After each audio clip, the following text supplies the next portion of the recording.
How to find your favorites on Alibaba. Hey everyone! In today's video, I'll show you how to quickly find your favorite items on Alibaba. Whether you're revisiting products you've saved or organizing your list, this guide will make it easy for you. Let's get started. Step 1. Open the Alibaba app. Start by opening the Alibaba app on your device. Once the app is open, tap on My Alibaba, located at the bottom right corner of the screen. Step 2. Navigate to My Favorites. Scroll down to the Essentials section. Here, you'll see an option labeled My Favorites. Tap on it to access all the products and items you've saved.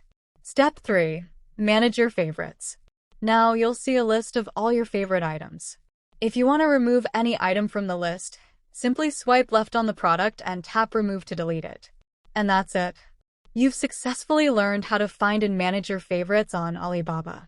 This makes it super easy to revisit products you love or keep your list organized.